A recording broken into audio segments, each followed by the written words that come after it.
Hi everyone and welcome to Club 5 episode 10 of Rolling in the Isles, an FM22 British Isles Journeyman series with me, the United City FM. Welcome along. So, we've just been through a very busy January transfer window. 5 players out, 5 players into the squad. Really interesting. Wasn't really planning to do that, but just circumstance took over and that's what we ended up. I'm happy with what we've managed to do. I'll check in with all of that with you in a moment or two. Today we also play Everton in the Premier League. They're sitting about 9th, I think. We're down in 12th, which is actually pretty good for Watford in our first season back in the Premier League. So all things considered, could be quite an interesting match. Let's see how we get on.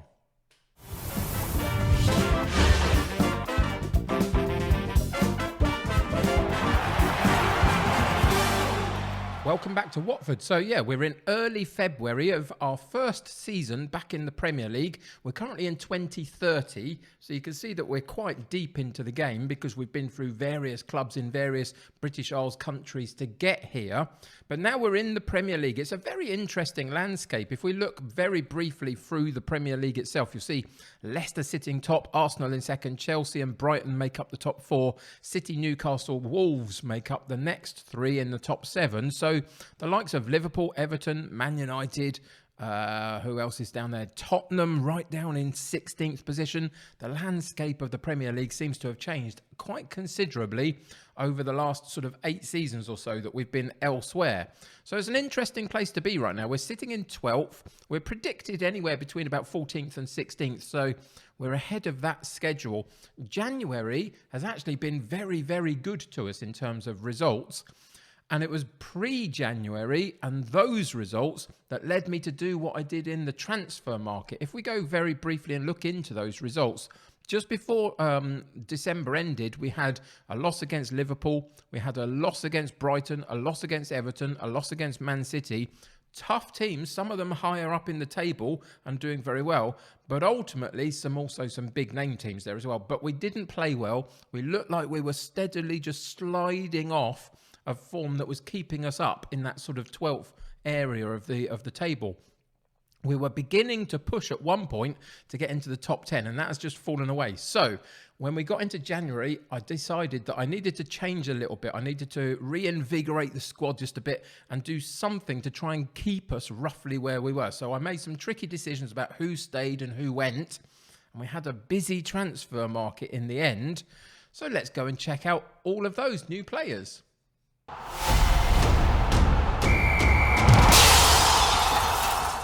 So a couple of things to note. Firstly, whilst we're overhauling the squad in this season and a bit last season, you can see again, we made a bit of a profit. £140 million worth of players have gone out, 101 million have come in. In the January window, we did release or sell 10 players, but only 5 of them, were from my main squad. The rest were youngsters out on loan, etc. So the 5 that we moved on from my squad was this guy, Callum Styles, who wasn't really getting a game for me particularly. He was okay, nothing special, and as I say, just slightly outside of my plans, really. So in the end, he moved on to Hertha Berlin for £6 million. Not too bad, really. The next one out the door was Charlie Mcneill. Never really got going, never got the goals that I was hoping for. Went on a really barren spell, couldn't break into the first team, was struggling to get past Dane Scarlett, for example, and was then causing a few problems just in terms of how he felt about the situation. So it wasn't working. He wasn't quite at the standard I wanted, so I moved him on. So Charlie Mcneill in the end went, was it back to Burnley, I want to say? I'm not sure, but maybe, for 8.75 mil. That's cool. Luke Mbetta, an English central defender. I wanted to keep him because of the player, having more British players and all that kind of stuff. But to be honest, again, it was a similar position. He wasn't getting the game time. Felt mean to keep him when he's a good player, but I just could not get a game properly out of him, and there was better options that I had. So in the end, he wanted to move. I allowed him to go, and I sold him for £23.5 million, which was pretty good. The next one on the list of outgoings was, unfortunately, Mitchell Bakker, who only came in the summer. But you can see he had 11s and 12s across the board. He wasn't really good enough. He was just the best I could find at the time to fill a gap. and he played really badly. He got like a 6.4 average rating for the games he played for me and just never looked good at all. So in the end, I made the decision. I found a replacement, and then I made a decision that ultimately his time was done and we needed to move him on. So he went for 15 million to Lokomotiv Moscow. So that, again, was another decent sale, I think, for somebody who wasn't going to break into my first team. And the last one out of my main squad was Adam Turner. Adam Turner, a young English guy, probably could have tried to make this work a bit better. But again, you can see lots of gaps through his attributes and some heights of 13 in some key areas. Wasn't quite enough for me to get him into my first team squad. And again, it just didn't quite work out for me. So he went to Southampton for 4.8 million. So that made a little bit of money for me. And I already had a budget that I could spend as well. So there was a bit to spend. So you can see that the last summer signing I made was Mitchell Bakker. He's now gone out. It just didn't work. So the 5 players below him here, they're actually behind my face cam. I've just realised that again. So you won't be able to see them. So this is all going to be a surprise to you. So the first one in is a striking option in place of Charlie Mcneill. And I went and found this guy. Can you see most of that? You can. So again, not the finished article, but 19 years old and somebody that we can develop and get some game time and hopefully improve a little bit. Already with 15 finishing, 15 composure, 15 pace, 15 acceleration, good determination, some good stuff in here, basically. I think his first touch of 14 and his dribbling of 16 makes him a threat as well. And he can run forever with his stamina up at 16. So I think Mustafa Arkain, however you might pronounce it, in for 2.6 million is a good deal. I think it's a good youngster and the right type of player to put behind someone like Dane Scarlett, who is playing well at the moment and is not going to lose his place. So a young up-and-coming striker is a good thing to have behind him. One of my main transfer window signing was a left fullback because we've been really, really struggling. Spoiler alert, hasn't really totally worked out and changed that, to be honest. I hoped he would, but he's come in, looked good to start with, and then dipped off a little bit. That left fullback position at Watford seems to be cursed at the moment. But we did find a new one, and we found an English one in 30-year-old Tyrick Mitchell.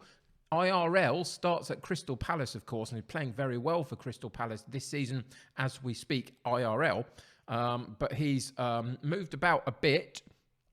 Let's go and look at his career stats. He moved to Stoke for a couple of seasons. Then he moved on to Fulham. Looked reasonable, but nothing spectacular at that point. But I feel like he's an upgrade on what we had. Another English talent, which is fine. Brings a little bit of added experience in at 30 years old. That's not too bad. So far, though, it's been a real struggle again. He started off with a couple of 7 average ratings or 7 point something and looked really good and then just dipped off. He's currently on a 6.6. I'm telling you, my left fullback position is absolutely cursed. I cannot find anybody that will play it well just at the moment. Disappointing, but it's just one of those things. We'll keep plugging away, but Tyrick Mitchell comes in and he's been playing regularly for me, so hopefully he'll figure that one out. So the next 3 are... it kind of feels like when you're in trouble, go and call the Brazilians, basically.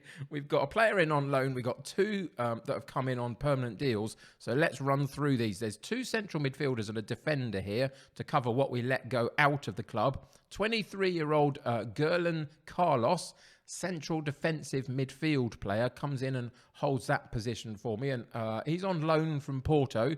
It's a good deal, I think, for a 23-year-old. I think he's got fairly well-rounded attributes. Again, you'd like a little bit more here and there, but I think he definitely gives a good rotating option in that central midfield area. So he comes in just to cover the fact that we got rid of a couple over the January window.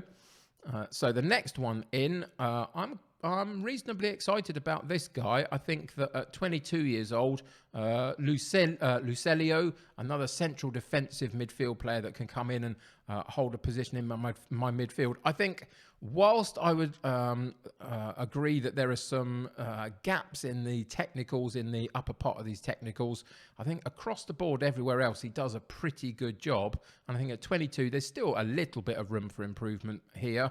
and given some game time, hopefully he can. But again, another very good rotating option. And very interestingly, we bought him in for £13 million. He's now valued at anywhere between 49 and 64. So we've got a sellable asset here as well at some point, should we need to as well, which I think is really encouraging. And the last one, Iago Rodrigo, he brought in for £12.5 million. If we go and look at him, he's going to be my central defensive option, being brought in for better. Just to cover that area. He's not going to get first team football as much as maybe he would want, but he's going to be rotated in and out in cup games and other bits and pieces. He'll get some game time. But again, at 19 years old, we bought him in for 12.5. He's now worth 32 to 38, and he's hardly played for us properly yet. And I feel like at 19 years old, we can improve this guy. But he's already got 18 in tackling, determination of 18, bravery of 16, a bit too much aggression maybe. There is the basis of a very good central defender in here. We just need to develop him a little bit and give him some game time. But again, for the value that we bought Lucello, should I say, and Rodrigo in for 13 and 12, and then to get plus £30 million values of them already, you can see that we've found some quality, I think. So call in the Brazilians and they'll help us hopefully survive. All of that has meant that slight upturn in form. We finished December with a big loss to Man City. We got a good 2-0 win against Burnley. Then Newcastle came along and we got a 2-2 draw with them. They were tricky. They're a good side. They're a good outfit. A 2-2 draw at home for us on that one. I rotated the 11 to play Stoke in the FA Cup. We only got a draw. We had to go to a replay for that. I then played all of my big players for the replay and got through quite comfortably. And then Tottenham fans, look away now. Because earlier in the season, at home, we beat them 3-0. Later in the season, away from home, we beat them 5-0. Tottenham are absolutely in the mud right now, along with a couple of other teams, you know, the likes of Liverpool are struggling a little bit as well. But Tottenham right down in 16th position, I think, at the moment. And if we go into the staff and into the job centre, you'll see both Tottenham and Liverpool's jobs are available currently. They're obviously not happy with something. Not really wanting to go and apply for these two particularly at this moment. I don't think it's the right time for me, but we'll see what comes around in the next season or so, because there looks like the landscape has changed in the Premier League quite considerably, and at some point I could potentially pick up one of these big jobs when they're not particularly happy and go and rebuild one of these clubs quite considerably. If I'm totally honest with you, if we go and look into the Premier League as it currently stands, the one that I'm most interested in, being an IRL fan of course, is Man United. They're sitting down in 10th at the moment. If that job becomes available, I would jump all over that to try and get in there and do a bit of a rebuild with Manchester United because of the IRL situation they find themselves in as well, which, trust me, is incredibly painful to be in as a fan right now. But it would be an interesting rebuild. So if that one comes up, I'd apply for it, even if it was this season. Other than that, this season, I'm very happily focusing on Watford. So all of that means that we're sitting in 12th at the moment, if we continue to look at the Premier League, which is really quite good. We've been on a good run of form. Next up, 9th placed Everton. They're going to be tricky, but let's see how we can cope with one of the slightly bigger named clubs who are sitting just outside that top 7, trying to hunt down a European spot. Can we reel them in? Let's find out.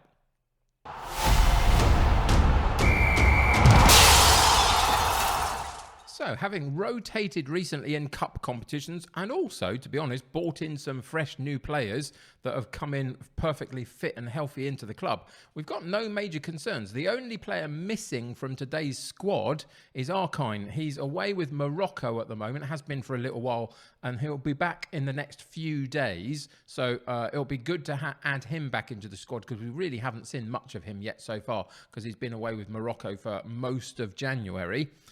So that's the only player missing. So I could pick and choose who I wanted. So anybody else that's missed out basically just isn't in my current number one plans at the moment. But you can see that there is one main change to my starting lineup, and that is Mitchell at the back. Well, maybe you can't see. I don't know what's on my screen. But other than that, it's mostly the first 11 that we have been playing. The additional players that have come into the club are all sitting on the bench primarily, other than Rodrigo, who misses out today. So you can see that their position is to come in and just niggle away at the first team squad and try and take those spots away from them as the second half of the season progresses. But at the moment, some good form means that this is the side that we're going with. So for today's match against Everton, we go with Bursic in goal, Ramsey at right back, Mitchell at left back, Collins and Ryan in central defence, Douglas, Kamara and Mosquera in central midfield, Vieira in that shadow striker role with George and Scarlett ahead of him. 9 players on the bench all ready to make an impact should we need them to. So let's get into today's game and see what happens.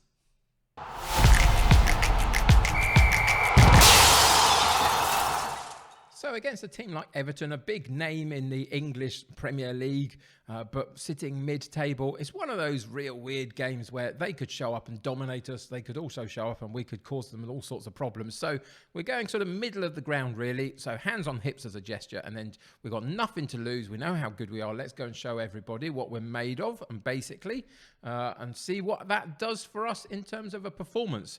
So they're gonna come in, should I say, with the 4-2-3-1 formation. It'll be interesting to see how that works. Lorenzo Luca playing up front for them, and we go in with our 4-3-1-2 that's been working for us through January. We've seen good results there. Not always the wins. We've got a couple of draws in there, but for where we currently are in the Premier League, I think we're doing all right this season.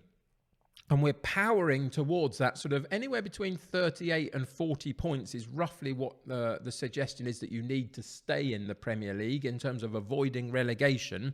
And we're already at 31 points halfway through the season. So I feel like we're on track with no major problems at this point to avoid any conversation of relegation, unless we go on a really bad run. But let's hope that we don't. So it just becomes about how good can we be? How much can we push? What can we achieve?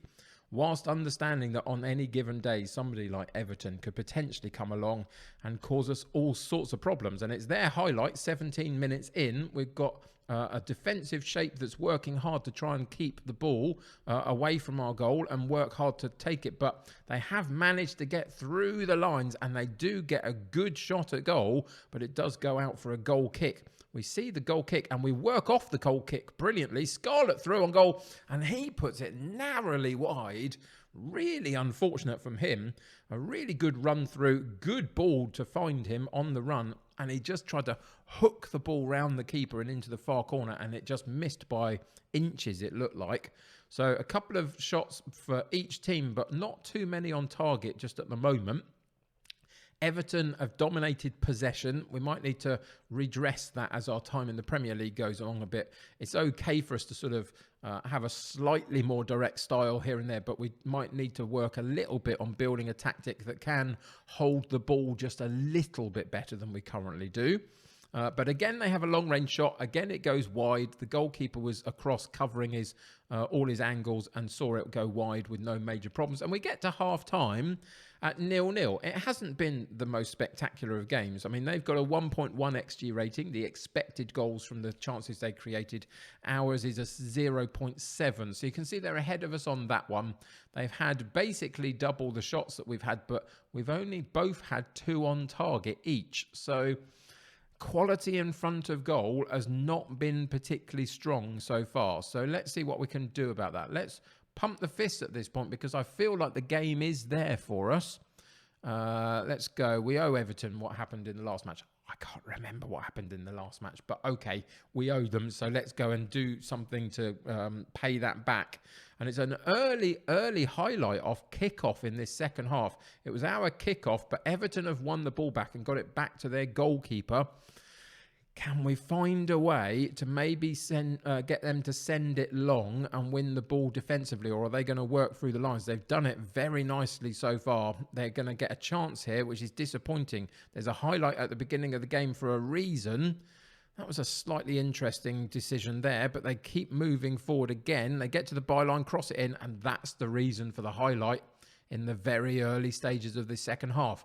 So frustrating, isn't it? When you bring your team out for a second half, having given them a team talk and tried to get them to focus on the right sort of things, and then within 30 seconds of the restart, Everton have found a goal. It was a decent goal, and it was Lorenzo Luca in that central point of the 6-yard box. And he's 6'7", and if you can get crosses into him, he'll eat those ones up all day long, and he did on that occasion. And we go 1-0 down, unfortunately, and we've got to kind of do this the hard way. So we're going to go into the shouts and fire them up just as another highlight comes. And it was a goal clearance for us that was just simply given back to Everton, unfortunately. And it means that they've quickly countered. And again, they do the same thing. And we've got to learn from it. We have to stop those crosses coming in because Lorenzo Luca, he's just an absolute beast of a man. 6'7" tall. And he's going to eat those up all day long. And he just dropped off the defender into that near post area. Calvert-Lewin just dinked a ball onto his head. And he just hooked the ball into the net with his head. And it feels like he's the one that we can't quite cope with at the moment. 68 minutes on the clock. We're going to have to try and change something because, it's not working for us currently, is it really? We're 2-0 down now. So what can we change? That's always the interesting question. We are very much a narrow side. I feel like it's about style of play rather than anything else. Now, when I came into the club, I made the mistake of continuing the attacking, high intense approach that I was using in the Championship and in the Premier League. It didn't work with the players that I had. I feel like a little bit more team cohesion now. Maybe we can push those boundaries again and get us back on the front foot a little bit, and especially in today's game. So what I did originally when I discovered that I had left that playing in that way was I scrapped most of it, set all of my instructions to fairly neutral and tried to work from there. Time to move on from that a little bit. So we're going to go into the positive mentality. In possession, what we're going to do is slightly slow the play down, but slightly... no, we're going to go the other way. We're going to slightly shorten the play down, and we're going to slightly increase the tempo.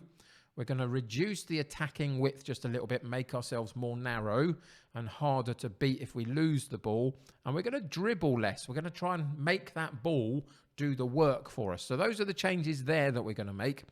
In transition, I think now we need the counter press on just to try and pin them higher up the pitch if we can. We're going to take away the chuck the ball over the top, and we're going to distribute to the centre backs instead and try and work through the lines a little bit and see how we go with that. So we're not going to slow the pace down anymore. And then out of possession, we're going to push the defensive lineup. And what do I want to do with the line of engagement? We could squeeze the play a little bit, cause a problem. No, I think we'll leave that where it is, higher line of engagement, and we'll prevent the distribution of the goal kick and press more on that one. So a little bit more in their face on the press and trying to win the ball back, and a little shorter but slightly quicker when we get the ball. We'll see how it works for the remainder of this game. Ultimately, this will be, for the second half of the season, this will be a work in progress in terms of what we do with this lineup now that we've got them in a position where I feel like they kind of know each other. I feel like they're happy to play with each other. It's just now about getting the best out of them. So at 70 minutes, we should probably go and make some changes as well to the personnel, actually, while I think about it, just to get some fresh legs in. Again, let me just clear something off of my glasses. Hang on. There we go. Bit of fluff. Again, my left fullback position is utterly cursed. It's just nobody is playing well there at all. So we're going to change the role slightly, put him back into a fullback on support rather than a wing back. And we're going to have to take him out and put Foul on for the rest of the game just because he was lacking in conditioning. Same with Kayo George, 6.3. I mean, we got 6 average ratings, 6.3s in a couple of positions. It's one of those games where it's not working out for us. So we're going to take Kayo George out and put Soto in Just primarily for him, poor performance, but also lacking in conditioning again. And one more that we can make, and it unfortunately has to be one of our star players, who usually is so good, but Fabio Vieira in that shadow striker role is on a 6 average rating, and we can't allow that really. So Milicio will come in and finish off the game for us in that attacking shadow striker role. So those are the changes that we made. Tactically, we've changed a fair bit. Player-wise, we've changed a fair bit. I don't suppose it's going to do us a lot of good in this match, but you can never quite tell, especially when we do that. We gave it to them, unfortunately. It was a little bit unfortunate. We went in for a challenge and the ball ricocheted away from the challenge and just fell at the feet of Iwobi in the left-hand side of the penalty box. It's this one coming up here. Soto does good kind of to get a foot in, but the direction that he was travelling meant that if he got a foot in and got the ball was always going to be going towards our own goal in our area. And they made us pay for it, didn't they, really? And again, just as we feel like we're getting a little bit of momentum, it comes to a grinding halt in the Premier League. And that's the struggle of the Premier League. It's really hard to get consistent movement, momentum, should I say, not movement, within your play before somebody big just comes along and sort of crushes it and then says, go on then, rebuild from that one again. And today, we were unlucky a little bit here and there. I don't think we totally deserved the thrashing that we got, really, but 3-0 was quite significant in that second half. For the first half, we coped. For the second half, we didn't. They figured out, put it on the head of Lorenzo Luca and you'll get goals from it. And they did that twice. The last goal, I think, was a little bit unlucky. But, yeah, just a little bit of lack of composure here and there. But nobody on my team played well. All below a 7 average rating, so 6 point something. I think the highest we got was maybe a 6.7 if I scan the team. Yeah, 6.8 maybe. It's really not good enough. And it's not what I've been seeing through January, unfortunately. But today, that's what we got. Unfortunately, Everton were just that little bit too strong.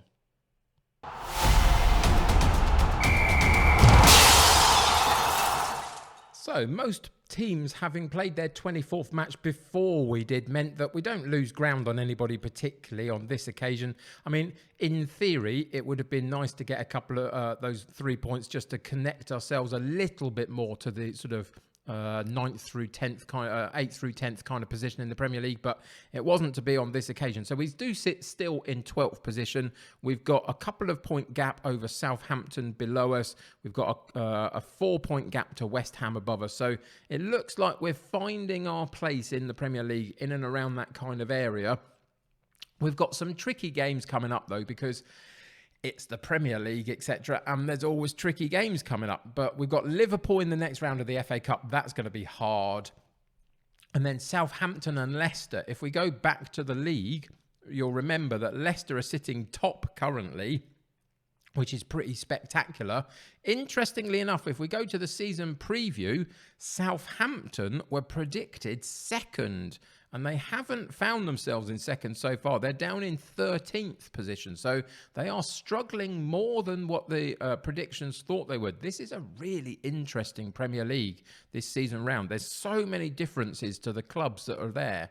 So, yeah, Southampton not doing great. So they're a bit of a wounded animal just at the moment. So they're going to be a tricky game for us to play as well as we continue through February. And then we move into March. And we got some big teams again. Brighton up in that top 4. Man City struggling, but it's Man City. Then we come up against Leeds. And Leeds United came up with us in our promotion battle last season from the Championship. And that's who we're going to reacquaint ourselves with next episode. In amongst these big teams that are causing us problems in the Premier League, we need to get the points at places like Leeds. And so that's what we're going to focus on for the next couple of episodes. We're going to play Leeds next and then Huddersfield after that in an away fixture, and then the final match of the season for us is Arsenal. But between now and the end of the season, look, I mean, we play Leicester top of the table, we play Brighton in the top 4, we play Man City and Liverpool, no explanation needed, Chelsea and Man United, again, no explanation needed, and Arsenal to finish the season, plus a lot of other real tricky ties in there as well. This is not going to be easy to maintain the place that we currently have in the Premier League. But remember, the whole purpose of this season is to avoid relegation. And we're doing it comfortably at the moment. But it's going to be a tricky few months. So let's see how we get on. Join me next time for Leeds United in the Premier League. Till then, thank you for joining me today. I really appreciate it. Subscribe to the channel if you haven't already. Join my United City community. The more the merrier. Click that like button on this particular episode. That will get me seen by more people. Until next time, take care of yourselves. I'll see you very soon. Bye for now.